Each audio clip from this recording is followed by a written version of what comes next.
தெலுங்கு சீரியல்ல இந்த hospital sequence வரும்பொழுதே, இந்த முரளி பத்தின உண்மைகள் வந்து ராகவுக்கு தெரியிற மாரி காமிச்சிருக்காங்க.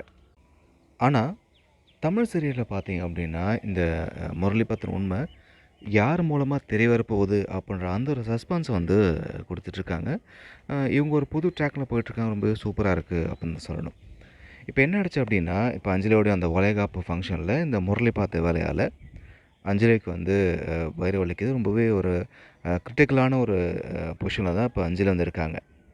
டாக்டர் என்ன சொல்லிட்டாங்க அப்டின்னா, இதுக்கெல்லாம் வந்து அந்த சாப்பிட்டது தான் காரணம் அப்டின்ற மாரி சொல்லவும், இப்போ ராகவ் கொஞ்சமும் யோசிக்காம அபிய ரொம்பவே திட்டி விட்டுறாரு. அபியும் என்ன பண்ணுறதுன்னு தெரியாம மனசு உடைஞ்சு போய் முருகன்ட்ட தான் போறாங்க. ஸோ நீ எனக்கு எதுவும் தெரியாது. நீ தான் காப்பாத்தி குடுக்கணும்னு சொல்லிட்டு இப்போ விளக்கெல்லாம் எடுத்துக்கிட்டு வேண்டிக்கிட்டு அங்க இருக்காங்க. ஹாஸ்பிட்டல் என்ன ஆகுது அப்டின்னா, இது மாரி இப்போ அஞ்சலிக்கு வந்து காப்பாத்தணும் அப்டின்னா, உடனே ஏபி நெகட்டிவ் பிளட் வந்து தேவை அப்டின்ற மாரி சொல்லவும், ராகவும், ஆகாஷும் அந்த ஏபி நெகட்டிவ் பிளட் வந்து தேடி கண்டுபிடிச்சு அத கொண்டு வரதுக்காக போறாங்க. எனக்கு தெரிஞ்ச வரைக்கும் இப்ப இந்த முரளி, அதாவது கிருஷ்ணா இருக்கான் இல்லையா?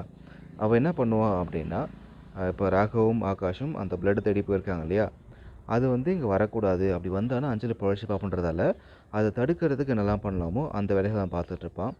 பட் விஷயம் என்ன அப்டின்னா, எந்த அபிய ராகவ் திட்டி துரத்தி விட்டாரோ, இப்ப அதே அபி மூலமா தான் நம்ம அஞ்சலிக்கு பிளட் கிடைக்க போது. அபிய நம்ம அஞ்சலி தான் காப்பாத்தவும் போறாங்க. ஏன்னா அபிக்கும் அதே பிளட் குரூப் அப்டின்றதால, இப்ப அபி தான் அஞ்சலிய காப்பாத்த போறாங்க.